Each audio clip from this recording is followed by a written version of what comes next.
नमस्कार, कैसे हैं आप लोग? मेरी भगवान से प्रार्थना है कि आप अपने घरों में स्वस्थ रहें और बहुत खुश रहें।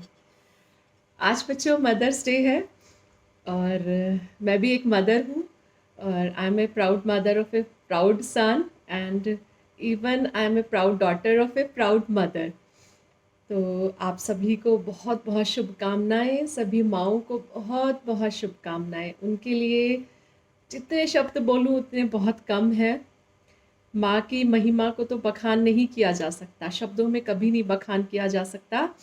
लेकिन बच्चों आज थोड़ा सा मदर को मैं ये कहूँगी कि मेरी तरफ से एक खुशियों भरी एक ये सौगात है। ये एक छोटी सी आज एक कहानी आपके सामने मैं पेश करूँगी और सभी मदर्स को मेरी बहुत बहुत शुभकामनाएं हैं कि आप लोग स्वस्थ रहें, खुश रहें, आप अपने बच्चों के साथ बहुत अच्छा जीवन जिएं। बच्चों देखिए माँ ना एक हम पढ़ते भी हैं कि भगवान जब धरती पर नहीं हर किसी के पास पहुँच पाए तो उन्होंने माँ को धरती पर भेजा ताकि जिसको जो भी ज़रूरत हो उसकी पूरी हो सके, क्योंकि भगवान हर जगह नहीं पहुँच पाए तो उन्होंने माँ को भेज दिया हमारी सारी इच्छाओं को पूरा करने के लिए, हमें बहुत सारी खुशियाँ देने के लिए। और ये सच भी है, बिल्कुल सच है कि देखिए जब हम कभी तकलीफ़ में होते हैं, जब हम कभी किसी परेशानी में होते हैं तो माँ भी परेशान हो जाती है। जब हम हँसते हैं तो माँ भी हमारे साथ हँसने लग जाती है। और जब हम किसी दुविधा में होते हैं, like we are in some dilemma, हमें कुछ समझ नहीं आ रहा होता है तो माँ को समझ में आ जाता है कि बच्चे को कोई परेशानी है। तो ये माँ की ख़ासियत होती है। और हम बचपन में सुनते हैं जब हम छोटे होते हैं, हम जब गीले बिस्तर पर सो रहे होते हैं तो हम सभी को पता है, हम छोटे से हम जैसे बड़े हुए हैं तो माँ ने किस तरह से उस गीले बिस्तर को सूखा अपने आंचल से किया और हमें सूखा बिस्तर दिया। और जब हम रात भर जागे तो माँ हमारे साथ रात भर जागी। हमें भूख लगती है तो माँ को पता चल जाता है। देखिए हम कभी कितनी भी दूर क्यों ना हो, जब हम हॉस्टल में होते हैं ऐसा होता है कि जब हम माँ के बिल्कुल पास भी नहीं हैं, लेकिन उस वक्त अगर हमें लग रहा है कि नहीं हम तो खुश नहीं हैं, तो माँ को बहुत दूर बैठे हुए भी पता चल जाता है। और माँ का हमेशा एक वाक्य जो मुझे बड़ा अच्छा लगता है कि वो कभी हमसे ये नहीं कहती कि हमने जीवन में क्या पाया और क्या किया, बस माँ एक ही लाइन से खुश हो जाती है। वो हमेशा जब हम बाहर होते थे और कुछ बच्चे अब जो बाहर भी होंगे तो माँ हमेशा पहला सेंटेंस एक ही बोलती है, माँ को ना कुछ नहीं चाहिए, हम कितना पढ़ते हैं, कितनी तरक्की कर रहे हैं, कितना आगे हम पहुँच रहे हैं। माँ की शुरुआत जो वाक्य से होती है ना, वो हमेशा एक बात से होती है जो मुझे बड़ा अच्छा लगता है कि बेटा तूने कुछ खाया। तो बड़ा अच्छा लगता है, ऐसा माँ ही कर सकती है, वरना कोई और अगर उस उनकी जगह हो तो वो यही पूछेगा, तुमने जीवन में क्या किया? तुमने कितनी तरक्की की? ख़ैर ये सब भी चीज़ें ज़रूरत है, लेकिन माँ को क्या चाहिए? अपना बच्चा बहुत खुश चाहिए, बहुत हेल्दी चाहिए। तो जब हम बाहर होते हैं तो माँ हमेशा एक लाइन ज़रूर बोलेगी हर बच्चे को कि तूने खाना खाया? तो माँ की शख्सियत को सच में बखान करना तो बड़ा मुश्किल है। लेकिन अगर हम एग्ज़ाम्पल देखें तो मदर्स के लाइक हमारे पास कृष्ण का सबसे बड़ा एग्ज़ाम्पल है। हमारे पास मदर टेरेसा का सबसे बड़ा एग्ज़ाम्पल है। मैं आपको बताती हूँ। कृष्ण को जो जन्म देने वाली माँ है, वो आप जानते हो, और कृष्ण को जो पालने वाली माँ है, उसके बारे में हमें सबको पता है। कृष्ण बहुत सारी शैतानियाँ करते थे लेकिन माँ यशोदा उनकी हर शैतानियों को छुपा लेती थी। मदर टेरेसा का हमने देखा है कि किस तरह से उन्होंने एक एज ए मदर पूरे समाज को, पूरे देश को, किस तरह से उन्होंने पीड़ितों की सेवा की, उन्होंने दुखियों की सेवा की, उन्होंने बीमारों की सेवा की। तो ये काम एक माँ ही कर सकती है। एक छोटी सी कहानी आपको सुनाती हूँ बेटा।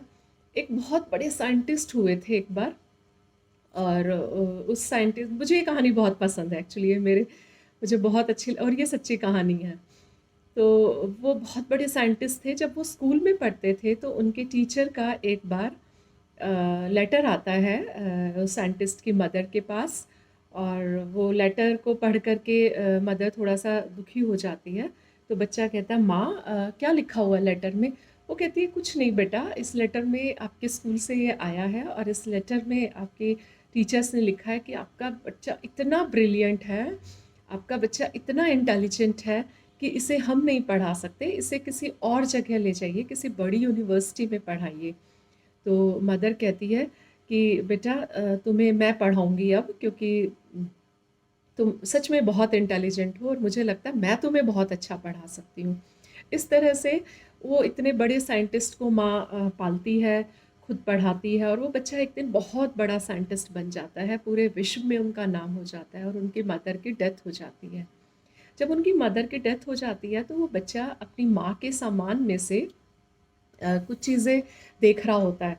तो उस सामान में उस बच्चे को, साइंटिस्ट को, जो अब साइंटिस्ट बन चुका है, उन्हें एक लेटर मिलता है, वही लेटर जो उसके स्कूल से उनकी माँ को दिया गया था। और वो लेटर जब पढ़ते हैं तो उनकी आँखों में से आँसू बह रहे होते हैं और वो उसमें पढ़ते हैं कि आपका बच्चा सबसे बड़ा इडियट है, सबसे बड़ा बुद्धू है और हम इसे बिल्कुल नहीं पढ़ा सकते। हमने आपके बच्चे के साथ इतनी कोशिश की लेकिन इसे कुछ समझ नहीं आता। और तब वो मानते हैं कि अगर वो लेटर उनकी माँ उसे दिखा देती तो शायद वो अपने आप को बुद्धू समझ के पूरा जीवन निकाल देते। लेकिन ये उनकी माँ की महानता थी कि उन्होंने अपना वो लेटर जो स्कूल से आया था बच्चे को नहीं दिखाया और कहा कि तुम तो बहुत ब्रिलियंट हो, तुम बहुत इंटेलिजेंट हो और अब से तुम्हें मैं पढ़ाया करूँगी। और देखिए कितनी मुश्किलों से उन्हें पढ़ाया होगा। और बच्चों, उन साइंटिस्ट का नाम था थॉमस एडिसन। आप सभी एडिसन के बारे में जानते हो, बहुत बड़े, विश्व के बहुत बड़े साइंटिस्ट बने। तो माँ की महिमा ऐसी होती है जो अपने बच्चों की कमियों की तरफ ना देख करके जो बच्चे की क्वालिटीज़ हैं हमेशा उस पर ध्यान देती हैं। जो थॉमस एडिशन की मदर ने किया, उन्होंने अपने बच्चे की वीकनेस को नहीं देखा, उनकी क्वालिटीज़ को देखकर उनको बहुत बड़ा साइंटिस्ट बनाया।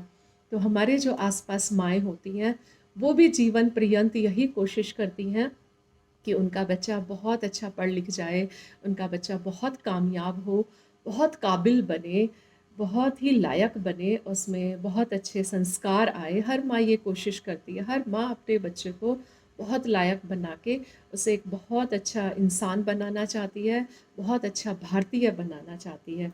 और हमारे देश की क्या, पूरे विश्व की जो माएँ होती हैं, देखिए मैं तो उनको नमन करती हूँ कि माँ तो सच में बहुत महान होती है। कितने भी कष्ट में रह ले, अगर हम अपने आस-पास सुनते भी हैं जैसे कि माँ, अगर फ़ादर की डेथ हो जाती है तो माँ एज़ माँ का रोल भी निभाती है, फ़ादर का रोल भी निभाती है। वो कमाती भी है, वो बच्चों को पालती भी है, बड़ा भी करती है और जीवन में बहुत कामयाब भी करती है। माँ के लाइफ में अगर कितनी भी दिक्कतें आ जाएँ, वो उन सब दिक्कतों से उठ कर के अपने बच्चों को पालती है। और माँ के पास 1 बच्चा हो, 2 हो, 4 हो या 6 हो, वो कभी फ़र्क नहीं करती, वो सब बच्चों को बराबर पाल करके बड़ा करती है। ऐसी माँ होती है। तो सभी माँओं को मेरा बहुत-बहुत नमन है, मेरी बहुत-बहुत शुभकामनाएँ हैं कि आप अपने बच्चों के साथ सुरक्षित रहें और बहुत खुश रहें। मैं आप सभी माँओं को बहुत-बहुत बधाई देती हूँ। धन्यवाद।